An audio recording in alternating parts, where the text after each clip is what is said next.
address. Heather, the floor is yours. Okay, thank you. How many of you guys in this room consider yourself in the learning business, right, by a show of hands? Okay, that's most of you. Those who didn't raise your hand, I hope you do by the end of this session.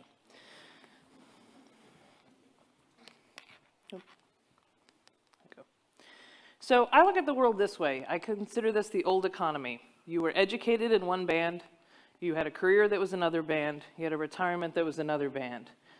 And whether you started on that career ladder after university or before, your education was sort of contained in the first third of your life. You got on a career escalator up to a point when you retired. Funny thing is, you retired, and about a year to 18 months later, you died. That was the plan. And we measured success, whether it be in higher ed or in training, by what was your placement rate into jobs and what was your starting salary. And we focused everything on that first step in the career ladder, wherever it was. Now I think it looks more like this. Ages are pushing out longer by at least a decade, and it's going to continue to accelerate. Education becomes learning, because I think learning is continuous, where education implies a state of being educated. It's overlapped with a band I call leverage. It's leverage of that learning. And then there's a reality of longevity. So it looks more like this. So the career ladder becomes a web, and we remain engaged. That does not mean you're going to be working till your 89th birthday. It just means you're going to be working differently for longer periods of time. We never plan for a 30-year vacation. And success measures need to alter between starting salary and establishing learning agility and agency. So to put it simply, I say we used to learn in order to work, learn to do something in order to work doing that thing, to now we must work in order to learn continuously. So to put some context on that, if you look at the largest companies by market cap, and many of them are US-based, over the last 100 years, in 1917, 4 of the 5 companies were about extracting value from natural resources. 50 years later, top 5 companies were about scalable production of man-made assets and services, man-made products and services. And if you look at where we are now, top 5 companies, I would argue 4, if not 5 of them are all learning companies. We're moving from what John Hagel from Deloitte says, from scalable production to scalable learning. So our world back in the old economy was complicated. Problems broke down in subcomponents. Subject matters were taught in isolation. It was complicated. We're now moving into a world that's complex, and this has implications for how we organize people in a company. If you were a manager sort of in the old economy and this paradigm still exists, you were generally managing people who'd sat in all the chairs you'd already sat in. So you knew all those jobs. Now there are people that you may be managing who have knowledge, skills, experience, capabilities you know nothing about. So we need to think differently not only about learning, but how we organize humans. So in the past 10, 20, 25 years, we've got 3 major innovations. We have the internet, automated manufacturing, and a mobile device with intelligence in it. And if we look at what we can build on that over the next 10 to 20 years, a number of things, the Internet of Things, robotics, driverless cars, additive manufacturing, et cetera. But there's 2 I want to pay attention to the most. Process artificial intelligence and social artificial intelligence, because these are software-based solutions that can replace cognitive labor and scale very quickly at very low cost. This is the tsunami wave that's going to hit us soon. If you follow what McKinsey says about what percentage of our economy is digitized, in the US it's like 18–20%, in Europe it's somewhere between 10 and 15%. So the bulk of the digital wave is coming, it hasn't crashed yet. So if you look at humans in terms of eras, we are now entering our 5th era. Each era is identified by a time span, and you'll notice each one's collapsing by a factor of 10, so they're getting closer and closer. And it's defined by how we value talent and how we use tools. In time, I think we're between the information and the augmented era, but I think our mental models on our systems are stuck at least one era back, if not 2.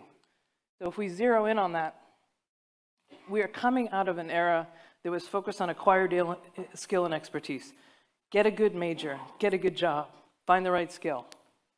And tools were for cognitive reduction. So computers would help you do things you would already do, but you had to learn the tool in order to use it. Now we're moving into a realm where uniquely human skills, creativity, adaptability, learning, communication are becoming more valuable, the things the robots cannot do or automation cannot do. And that's cognitive augmentation, where we will not just learn the tool in order to use it, we will learn with the tool and from the tool, and that's a paradigm shift. So if we look at further back in 100-year increments and we look at the velocity of change, we've doubled our lifespan and more in the last 100 years or so. And if you look at changes that have occurred and changes ahead, looking at sort of Moore's law and its implication for products and services, we're going to see in the 1750s, you had multiple generations to absorb a single paradigm shift. Now we're going to have to absorb multiple paradigm shifts in a single generation. That requires a certain amount of emotional support as for people to go through these changes. So what's the answer? Learn, learn, learn, right? I like Asimov's expression, we need to learn, unlearn, and relearn. And unlearning is probably one of the most important things we work on. So if we look at how computerized technology or non-biological intelligence is going to affect us, take a task. If it's complex and ambiguous, a human employee is still the best way to get that done. But if you can break that task down to something that is discrete and can be done in isolation, or what I call atomization, you can reduce that cost, and that task can be atomized. If you can further make that task defined, repetitive, and predictable, it can be automated. So as we let go of tasks, we have to upskill, reskill, unlearn, and relearn to pick up new tasks. So this is the perceived career arc of a human. You come out of the workforce at you come and join the workforce at age 18 to 23 or to 30, somewhere in there depending on the level of education you get. You shoot up with a couple of rides up to about 45. That's when you hit your peak. And then you slide back down to 70 again. That's when you die. There's a reason for that. So this is the learn, contribute, retire model. If you fell out of this in the old economy, for some reason, there was panic. Because it wasn't supposed to happen, you were already on the escalator. But if we look at that arc now, why did that happen? We have the argument that you have greater brain plasticity when you're younger. People say that's actually not true, but that's something we've come to believe. You have acquired expertise in a single profession, it used to be. So you had sat in all those chairs below you. And then with age comes judgment, maturity, and wisdom. So 45 became that magical age because you had enough acquired expertise, enough knowledge, enough judgment, but still a little gas in the tank to really perform in the company. Then I looked at something, and no disrespect for my fellow on the stage here, I didn't ask him his age, but if you look at the new economy companies, the companies that were born digital, the median age are all below 35, some of them below 30. So if you look at that workforce, they're all digital natives. They all grew up with technology as a norm for them. And if you took their average age and you spread them out, and this is not scientific, they may not even hit what we have traditionally called the high value zone. I think this is really important stuff that's reshaping work. So is 45 becoming the new 35? Is 35 becoming the new 45 at a time that 79 is becoming the new 70? How do we think about that arc? Skills demands are skewing younger as we've got longevity going on. I think this is now creating 3 panic zones. Because 40 is the median age in the workforce in most developed countries. So you have the education panic, and where I'm in the US, a lot of it's about the cost panic, but there's also the relevancy panic of the entire K-12 and higher ed system. Work change panic. What happens when these people who went through the factory pipeline of education get digitally disrupted? When they define themselves by what they do, and suddenly that thing isn't there anymore. And then we have the longevity panic that I think most people realize we don't have enough money to put people on 30-year vacations. But I think it's that work change panic that's the greatest opportunity for the people in this room. Sorry. So what do we do? I think we need to retire these 3 questions. We got to make a commitment in this room to retire these 3 questions. What do you want to be when you grow up? Why do we ask kids what do you want to be when you grow up if more than half the jobs haven't even been created yet? It's cementing your sense of identity at a moment in time around a set of application skills and knowledge that may change. More than half of that work, not jobs, but work, may be automated in the next decade or 2. What's your major?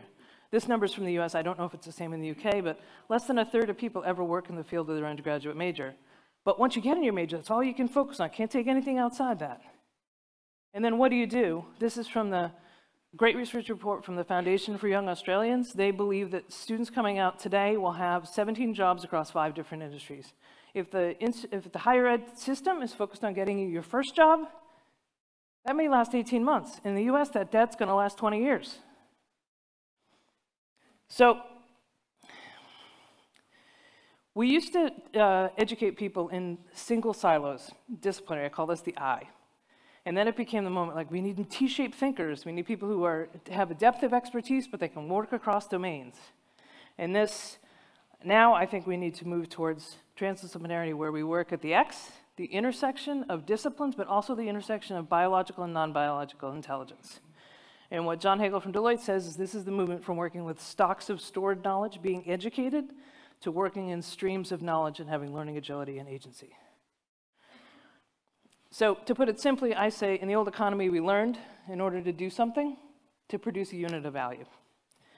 In the new economy, we're going to learn to learn. That's where we've got to put our focus in our K-12 and even our higher ed systems.